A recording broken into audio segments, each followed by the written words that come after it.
Proverbs 10. Let's call this one babbling, a phrase that is literally going to come out of the ESV or English Standard Version of the Bible in this portion of Proverbs that goes more into the standard structure, I guess we'll see, and that is comparisons, typically comparisons between the righteous and the wicked. And in particular, this proverb is going to see roughly 15 to 17 comparisons between some version of the righteous and the wicked. Not always using that term righteous or wicked, but some comparison between virtue and a lack of virtue.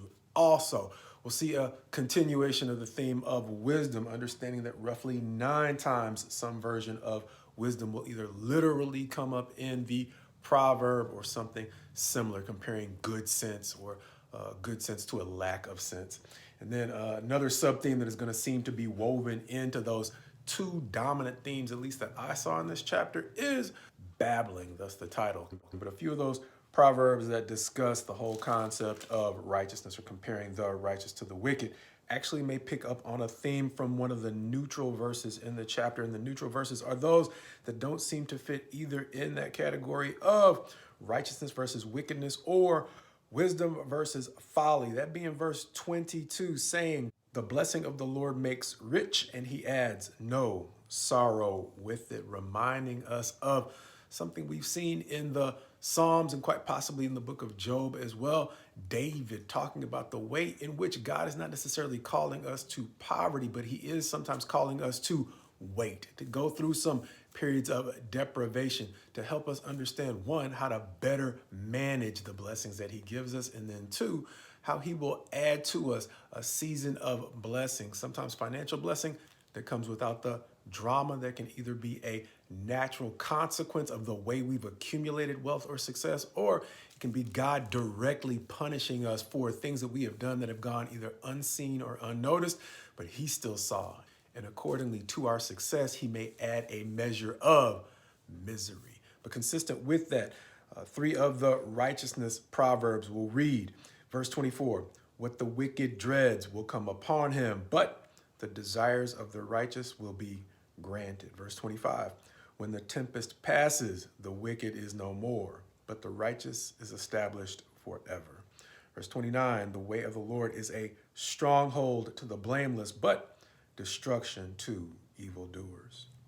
But some of the notable wisdom passages are actually verse 1, "A wise son makes a glad father, but a foolish son is a sorrow to his mother." Understanding that, verse 17 will say, "Whoever heeds instruction is on the path to life, but he who rejects reproof leads others astray."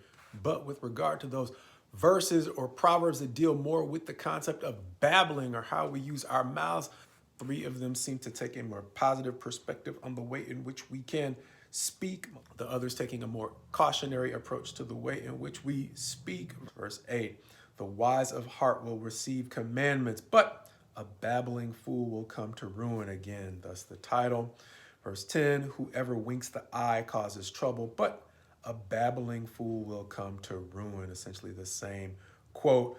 Going on to verse 14, the proverb will read, "The wise lay up knowledge, but the mouth of a fool brings ruin near." Verse 18 reading, "The one who conceals hatred has lying lips, and whoever utters slander is a fool." Verse 19 reading, "When words are many, transgression is not lacking, but whoever restrains his lips is prudent." And finally, verses 31 and 32 will read, "The mouth of the righteous brings forth wisdom, but the perverse tongue will be cut off." And then finally, "The lips of the righteous know what is acceptable, but the mouth of the wicked what is perverse." All of those proverbs about the tongue, however, reminding me of a warning that Jesus himself gave in Matthew 12, which reads in verse 33, "Either make the tree good and its fruit good, or make the tree bad and its fruit bad. For the tree is known by its fruit. You brood of vipers, how can you speak good when you are evil? For out of the abundance of the heart the mouth speaks.